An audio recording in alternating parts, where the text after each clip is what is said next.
नमस्कार दोस्तों। एक बहुत प्यारा विवाह गीत प्रस्तुत कर रहे हूँ। गीत पूरा सुनिएगा और कमेंट करके बताइएगा कि गीत कैसा लगा। अगर मेरा गीत अच्छा लगे तो लाइक कीजिएगा, शेयर कीजिएगा। चैनल पर नए हैं तो चैनल को सब्सक्राइब कीजिएगा। अपना प्यार दुलार और आशीर्वाद दीजिएगा। आइए सुनते हैं इस प्यारे से ललनवा विवाह गीत को।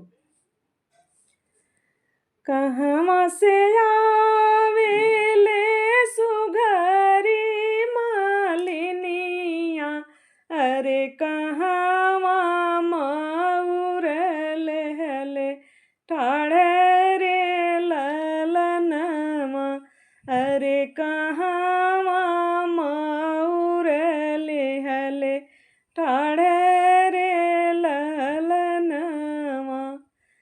पूर्व से आवेले सुघरी मालिनिया, रे पश्चिम मऊर लिहले ठाढ़े रे ललनमा, रे पश्चिम मऊर लिहले ठाढ़े रे ललनमा। से मऊरू पेनेला दुलहे दुलरुआ, रे पेन्ही के चलेला ससुराल रे ललनामा, अरे पेन्ही के चले हैं ससुराल रे ललनामा।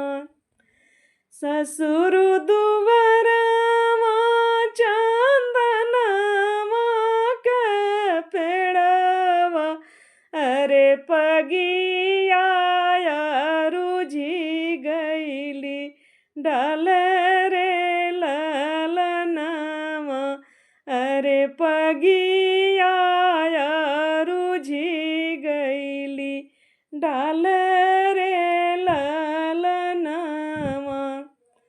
बाहरी बाटो के भीतरी ए धनिया, रे मऊरी कयारुझ छोड़ाव रे ललनामा, अरे पगिया कयारुझ छोड़ाव रे ललनामा।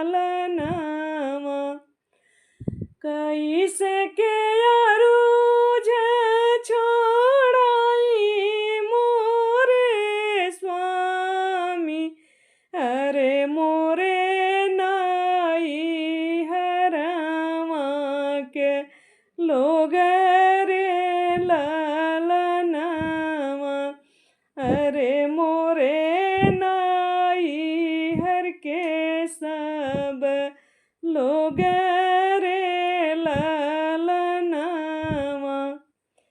तब नाल जाइलू ससुर जी के धरिया, रे अगले